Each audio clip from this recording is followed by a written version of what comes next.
gang. Thanks for joining me for another episode of Vital Vinyl.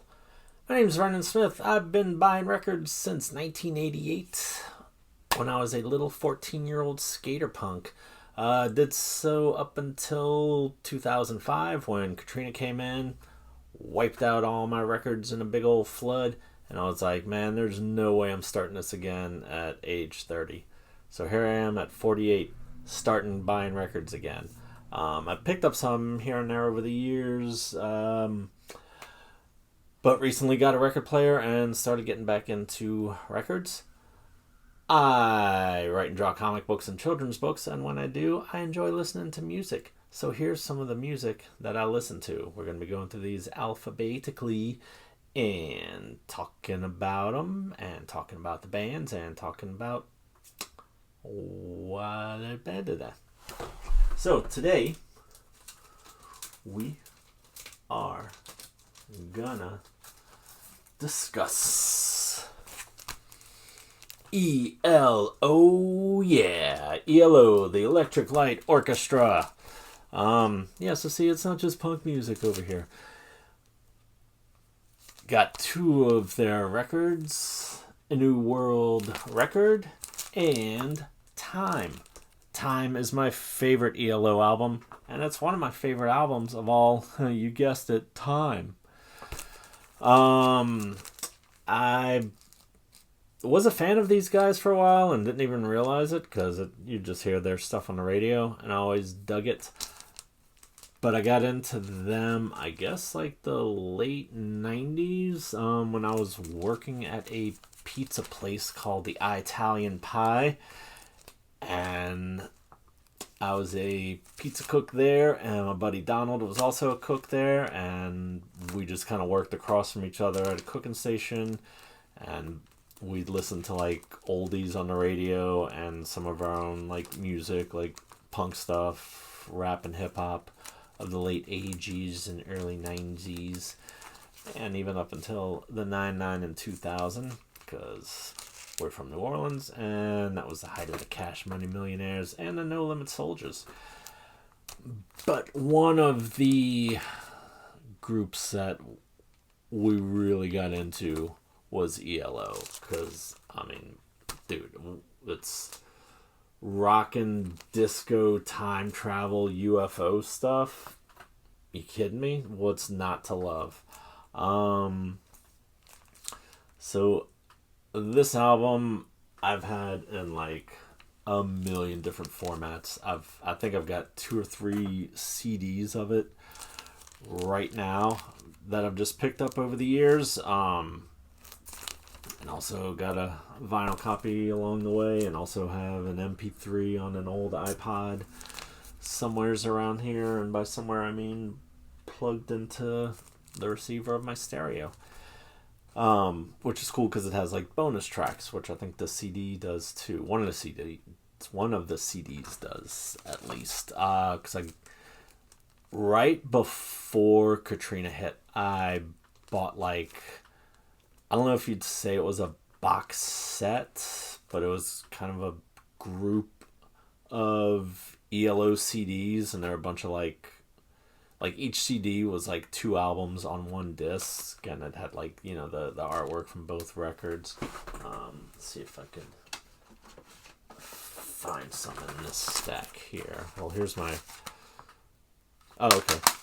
So yeah, here's a regular copy of Time, and here's a copy of Time with Balance of Power. So that's what I mean. Like they got the Time album there, the Balance of Power album there, and yeah, it was like somebody in Russia just had a ton of ELO CDs. So I got pretty much their whole discography, I believe. I'd ordered them through eBay, and like a day or two before Hurricane Katrina hit, I got like a slip in the mail saying like, yeah, I got a package waiting for me at the post office. But I hadn't gotten around to going to get it.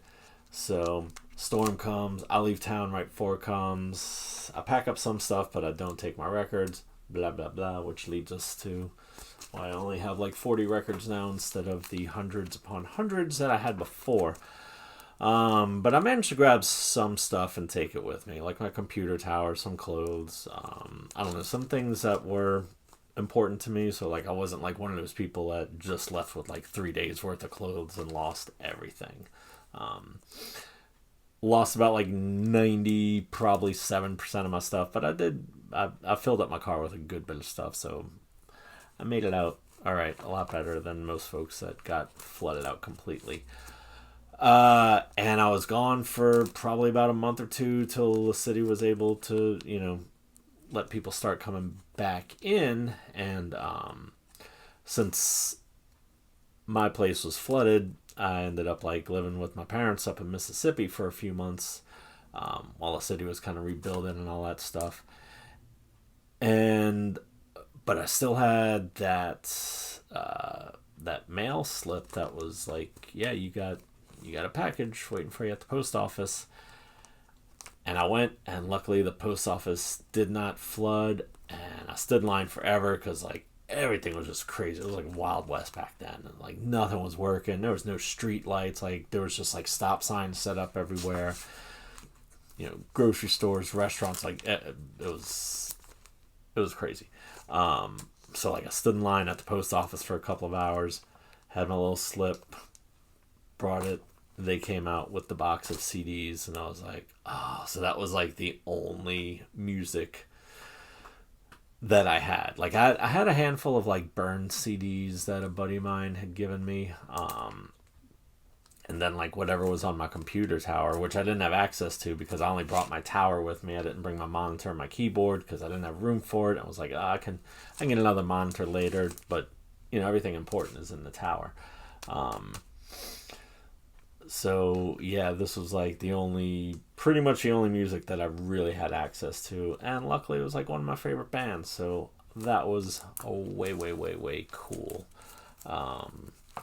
Yeah, so anyhow, I found this many years later, got it on Discogs, and it was kind of another not so great Discogs experience.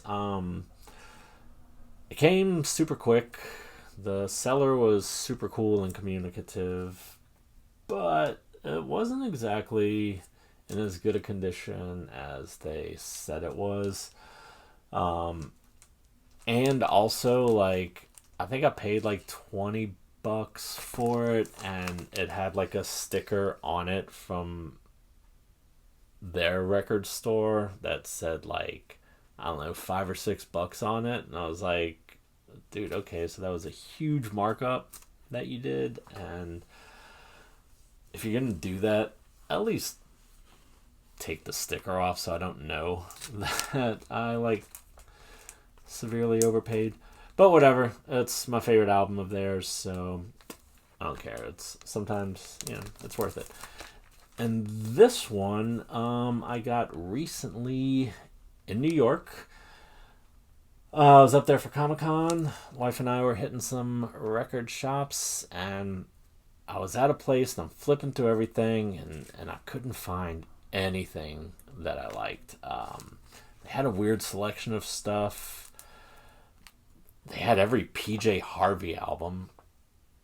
And a bunch of like Simon and Garfunkel and Bob Dylan, which whatever.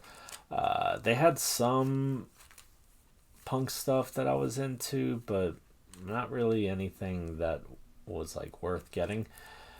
And then they also had like, the dollar bin or $5 bins like underneath everything, and I was kind of going through those, just sort of flipping through them, not finding anything, and I'm like getting to the end, and I'm like, can I just please find something that I want that's like at a decent price? But I didn't, and then like my wife she's like, psst, hey, come here, and so I came over, and there was like another girl that was in there who was like flipping through stuff, and so my wife's like, hey, look over in that box over there, right up in the front, and so I went over, and it was this, and it was only $5, and I was like, that's awesome, great price, and probably my second favorite ELO record. So win chicken din. So that was cool. But yeah, love ELO, love pretty much everything they've done. I'm gonna have to pick up some of their later stuff, like when Jeff Lynne did his own ELO stuff. Not when he re-recorded everything, because that's, I don't know, that was just kind of weird. It's like slowed down versions of, not like way slowed down, but just a tiny, like a half a step slower than what they should be. Because I guess when you re-record something like 30-40 years later, you don't have the same energy and spryness that you did in your 20s. But yeah, so instead of remastering, just like re-recorded, and hopefully it was to kind of get it maybe to sound how he wanted, and not just a douchey Danzig thing where you just do it all yourself so you don't have to pay your former bandmates for what they did. But I do remember like picking up the Zoom album like in the early 2000s, I think was when that came out, like 2001, and was not a big fan of it. But maybe it's time to give it a re-listen. What do you think? Comment below and I'll whatever. So yeah, ELO, Electric Light Orchestra. Are they a light orchestra that's electric, or is it like Electric Lights Orchestra? That's the debate that has plagued mankind from the beginning of time. All right, ladies and gents, thanks for joining. See you next time.